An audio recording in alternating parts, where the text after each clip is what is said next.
నమ శివాయ. ఓం నమ శివాయ. ఓం నమ శివాయ. శ్రీశైల మల్లికార్జున బ్రహ్మరాంబికాసులు మీ అందరూ కూడా కోరుకుంటూ 15 నుంచి 22 దాకా 21 దాకా వార ఫలాలలో చూద్దాం. ఏ రాశుల వారికి ఎలా ఉంటుందో ఒకసారి చూసుకుంటే, తర్వాత సింహరాశి వారికి ఎలా ఉందో చూద్దాం. సింహరాశి వారికి ఈ వారం మధ్యలో కొంత మంచి వార్తలు వినే అవకాశం, పదే విషయంలో క్లియర్గా ముందుకెళ్ళే అవకాశం, కొంత డెవలప్మెంట్ ఉండే అవకాశం, సక్సెస్ ఉండే అవకాశం కలిగి ఉంటారు. నేను ఏదైనా పనిచేసే విషయాల్లో కానీ పనిచేద్దాం అనుకునే విషయాల్లో మంచి సక్సెస్ రావడానికి అవకాశం కలిగి ఉంటారు. డెవలప్మెంట్ ఉండే అవకాశం కలిగి ఉంటారు. కొత్త పనుల విషయాల్లో క్లియర్గా ముందుకెళ్ళే అవకాశం కానీ డెవలప్మెంట్ ఉండే అవకాశం కానీ కలిగి ఉంటారు. ఏ పనన్నా చేద్దాం అనుకునే విషయంలో నిర్ణయాత్మక విషయాలు కానీ ఏదైనా కూడా సక్సెస్ రావడానికి అవకాశం కలిగి ఉంటారు. డెవలప్మెంట్ ఉండే అవకాశం కూడా కలిగి ఉంటారని చెప్పచ్చు.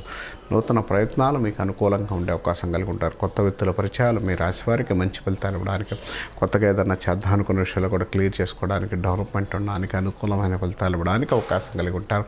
ఈ రాశిలో నిర్ణయాత్మక విషయాలు కానీ నిర్ణయాల విషయాల్లో కానీ కొత్తగా ఏదైనా చేసే విషయాల్లో కానీ కొంత డెవలప్మెంట్ ఉండే అవకాశం, కొంత అనుకూలమైన ఫలితాలు ఇవ్వడానికి అవకాశం ఉంది.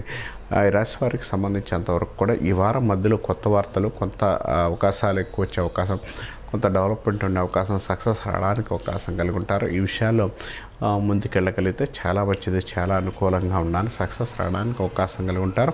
ప్రయత్నాలు చేసేటప్పుడు మాత్రం డెవలప్మెంట్తో పాటు అనుకూలమైన ఫలితాలు ఇవ్వడానికి, సక్సెస్ రావడానికి అవకాశం కలిగి ఉంటారు. రాశివారి సాధ్యమంతా కూడా ఎక్కువగా విష్ణు సహస్రనామం, విష్ణువుని పూజించడం వల్ల మంచి ఫలితాలు ఉంటాయని చెప్పుకోవచ్చు.